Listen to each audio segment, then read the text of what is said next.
చాలా రోజులుగా నేను వింటున్నా, మీరు చెప్తూనే ఉన్నారు. మనం అడిగేది ఏంటంటే స్థానికత అనేది చాలా ముఖ్యం. 317D ప్రకారం స్థానికత చాలా కీలకం.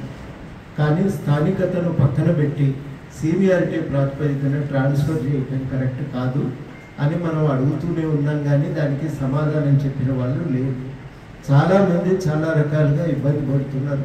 పిల్లలు ఒక దగ్గర, భర్త ఒక దగ్గర, మొత్తం కుటుంబం ఒక దగ్గర, పనిచేసేది ఒక దగ్గర. ఈ రకంగా 3-4 జాగాల్లో తిరగవలసిన దుస్థితికి నెట్టబడినటువంటి ఉపాధ్యాయులు కానీ ఉద్యోగులు కానీ చాలామంది ఉన్నారు. వాళ్ళందరికీ న్యాయం జరగాలని మనం కోరుతూ ఉన్నాం. అదృష్టం కొద్దీ ఒక కమిటీని గవర్నమెంట్ వేసింది. కమిటీ వేస్తే మనకి ఏం లాభం జరిగిందంటే మన కష్టం చెప్పుకోవడానికి తొమ్మ దొరికింది. అధికారికంగా గవర్నమెంట్కు మనం మన కష్టాన్ని వ్యక్తిగతంగా చెప్పినాం, సమిష్టిగా చెప్పినాం, మొత్తం మీదనైతే మన కష్టాలన్నీ చెప్పినాం. ఇప్పుడు జడ్జిమెంట్ కోసం ఎదురు చూస్తున్నాం. ఆ జడ్జిమెంట్ కూడా మనకు అనుకూలంగా వచ్చేటట్టు ఆఖరి పైరు ఒకటి మిగిలింది. ఆ పైరు ఇవాళ మీరు అందరూ కూడా కోరుతున్నారు.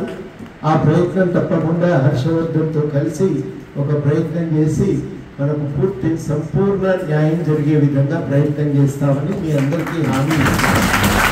ఒక ప్రభుత్వం చాలా తప్పులు చేసింది. స్థానికత విషయంలో జిల్లాలో కూర్పు చేసినప్పుడే వాళ్ళు జాగ్రత్త పడవలసింది. ఎందుకంటే జిల్లాలో కూర్పు చేసినప్పుడు సహజంగానే బాగా వెనుకబడిన జిల్లాలలో ఖాళీలు ఎక్కువ ఉంటాయి, అభివృద్ధి చెందిన జిల్లాల్లో కొంత ఖాళీలు తక్కువ ఉంటాయి. ఇది వాళ్ళు గమనించి ఉండాల్సింది. కానీ ఏం చేసిండ్రంటే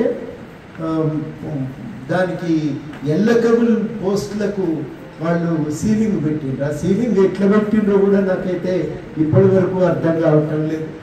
ఒక జిల్లాకి ఇంతమందినే మేము పోస్టులు చేస్తామని సీలింగ్ పెట్టిండ్రు. ఎందుకంటే మళ్ళీ రేపు మా జిల్లాలో నోటిఫికేషన్ రాకపోతే మాకు ఎన్నికల్లో ఇబ్బంది వస్తుందని చెప్పి వాళ్ళు ఎల్లకబుల్ స్ట్రెంత్ మీద సీలింగ్ పెట్టిండ్రు.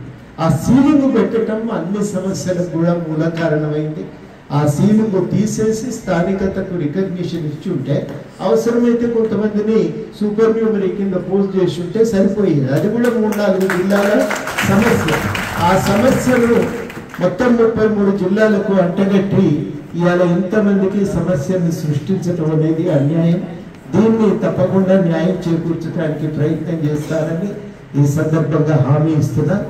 మిగతా అవసరాల కంటే నాకు ఇప్పుడు చాలా ఒక సమస్య ఏంటంటే మా మిత్రుడు ముత్యము ఈ మధ్యనే చనిపోయింది. నాకంటే చిన్నోడు, మంచి రచయిత. ఆయన సంస్మరణ సభ ఉంది, దానికి నేను అందుకోవాలి ఇక్కడ YMCA దగ్గర.